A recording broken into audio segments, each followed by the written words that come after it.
My name is Nadia Khalil. I am 38 years old and have lived my entire life in Manchester, England. On the surface, my life was as picture-perfect as they come. I was a dedicated lawyer, well-respected in my field, married to a kind and hard-working man, Samir. Together, we were raising two beautiful children, Yasmin, who was 12, and Adam, who had just turned 9. We were a family rooted in tradition, and more importantly, in faith. Islam wasn't just my religion, it was my identity. It shaped every aspect of who I was.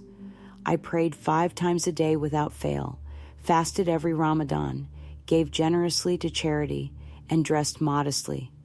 I even had the immense privilege of performing Hajj once, a memory that was etched into my heart as one of the most profound moments of my life. In our community, I was known for my dedication to the Quran. People admired my ability to recite it beautifully, often inviting me to lead gatherings or teach young children. I took great pride in mentoring others, believing that I was fulfilling a divine purpose. Samir and I made sure our children grew up with a deep reverence for Islam. We emphasized the importance of prayer, humility, and avoiding the distractions of a materialistic world. To anyone looking from the outside, our lives seemed ideal, steady, grounded, and secure. But beneath the surface, my faith was not as unshakable as it appeared. There were moments, quiet and fleeting, when doubt crept in. Questions I could never dare to voice, not to Samir, not to my closest friends, and certainly not to myself. Late at night, as I lay awake staring at the ceiling, the thoughts would surface. If Allah is merciful, how could He condemn good, kind-hearted people to eternal punishment simply because they were not Muslim? Why were women's roles and rights in certain aspects of our faith, testimony, inheritance, even leadership, so diminished? I knew the answers that scholars had provided, that Allah's wisdom was beyond human understanding, but these explanations felt like temporary bandages over deeper wounds of uncertainty. One evening, Yasmin approached me with a question that left me speechless. Her best friend, Emma, a bright and compassionate girl from school, wasn't Muslim.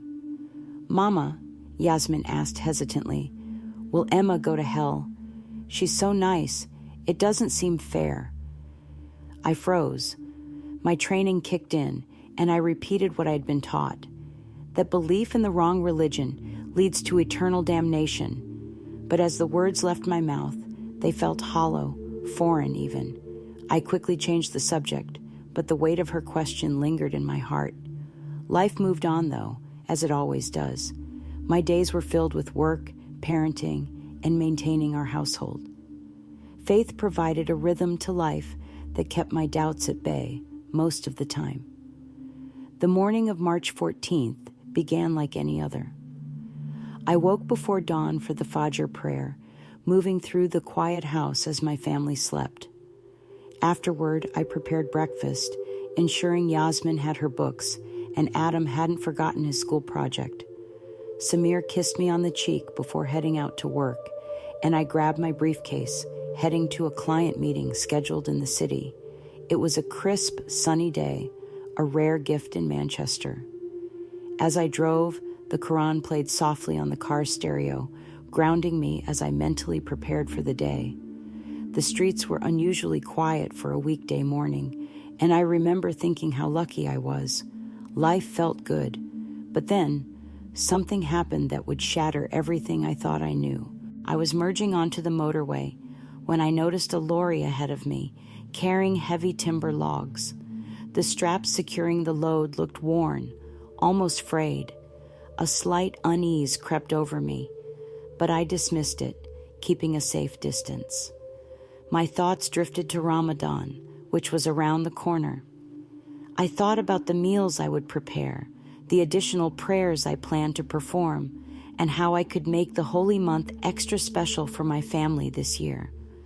The lingering doubts I had been suppressing seemed a distant memory. but as I approached a slight bend in the road, the lorry hit a bump. In an instant, one of the straps snapped and the heavy logs began to slide. I slammed on the brakes, but it was too late. One of the logs shot off the back like a missile, hurtling straight toward me. Time seemed to slow as I gripped the steering wheel, my heart pounding. My final thought before everything went black was a whispered plea. Allah, help me. When I opened my eyes, I wasn't in my car, at least not in the way I expected. I was floating above the scene, looking down at the crumpled wreck that had once been my vehicle. Paramedics surrounded it, their faces tense with urgency as they worked to pull my body from the twisted metal. I felt no pain, no fear. Instead, there was a strange calmness, as if I were watching someone else's life unfold. I noticed the stillness of my body inside the wreckage, and for the first time it struck me. I wasn't alive, at least not in the way I had always understood life. Before I could fully process this realization, a light appeared.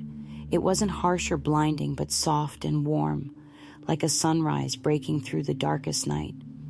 The light enveloped me, filling me with a sense of peace I had never known.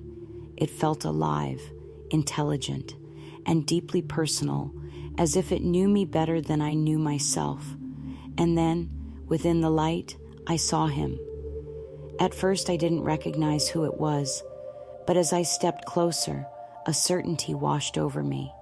It was Jesus, not the Jesus I had been taught about in Islam, the prophet Isa, a man of wisdom but nothing more. No, this was something entirely different. His presence radiated a majesty and authority that left no room for doubt. He wasn't just a prophet, he was Lord. His eyes met mine, and in that moment, I felt as though he saw every part of me, every thought, every fear, every hidden doubt I had carried for years.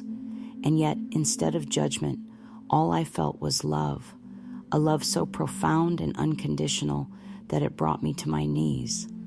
It wasn't a love tied to duty or expectation, but something pure and all-encompassing. Jesus didn't speak, not in words, but understanding flowed into me, clear and undeniable. He began to show me my life, not as a series of fragmented memories, but as a seamless story. I saw my devotion, my prayers, my fasting, and my efforts to live a righteous life. But I also saw my pride, my judgment of others, and the spiritual arrogance I had harbored. I had dismissed the goodness in people simply because they didn't share my faith. I had been so focused on following the rules that I had missed the heart of what it meant to truly know God. Then came the revelations that would change everything. Jesus showed me the origins of Islam, not as I had been taught, but as they truly were. I saw moments from Muhammad's life, his encounters in the cave, and the forces that had influenced him. These weren't angelic revelations, but deceptive entities, twisting truths and feeding lies. I saw how these forces had shaped a religion that, while sincere in its followers' devotion, kept them bound to rules and rituals rather than leading them to a relationship with God. As these truths unfolded, I felt my world unraveling. The doctrines I had clung to, the practices I had revered, were exposed as hollow. Yet, through it all, Jesus' love remained constant. He didn't show me these things to condemn me, but to set me free. For the first time, I understood the depth of his sacrifice, his crucifixion, and his resurrection. They weren't just historical events. They were the ultimate expression of God's love for humanity.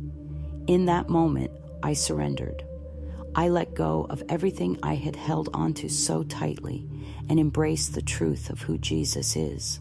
And as I did, the light around him grew brighter, filling me with a peace and joy that words cannot describe. I knew my life would never be the same. When I woke up in the hospital, The sterile white ceiling came into view. My body ached, and the beeping of monitors filled the air, but none of that mattered. I was alive, and I had been given a second chance. The first words I uttered were, "Jesus is Lord." Samir, sitting by my bedside, looked at me in shock. "Nadia, what are you saying?" he asked, his voice a mixture of relief and confusion. But I couldn't stop. The truth was too powerful to keep to myself. What followed was the hardest journey of my life. My declaration of faith in Jesus cost me nearly everything: my marriage, my community, and the life I had built. Friends turned their backs on me, and I was branded an apostate. But even in the face of rejection and loss, I found a new family, a community of believers who welcomed me with open arms. It was during one of those quiet evenings in my new community that I truly began to understand the magnitude of what had happened. We gathered in secret, sharing stories of transformation and resilience. One woman, Aisha, spoke of her own near-death experience, eerily similar to mine, where Jesus had appeared to her as well. Her words mirrored the revelations I had received, and it was a moment of profound connection. I realized that I was not alone in this journey. God had been working in ways I couldn't have imagined, drawing people from all walks of life to His truth. In the months that followed, my faith deepened. I began to study the Bible with an intensity and hunger that surprised even me. Every passage felt alive, resonating with the truths I had experienced. One verse in particular became my anchor. "I am the way, the truth, and the life. No one comes to the Father except through me." John 14:6. It was as though every question I had ever wrestled with, every doubt that had haunted me, found its answer in those words. Yet, the journey wasn't without its challenges. My children, Yasmin and Adam, struggled to understand the changes in me. Yasmin, in particular, grew distant. Her sharp questions mirrored the doubts I had once buried, and it broke my heart to see her wrestle with the same struggles. Adam, though younger, clung to the familiar teachings of Islam, hesitant to even entertain the idea that there could be another way. But I held on to hope, praying fervently that God would open their hearts in His time.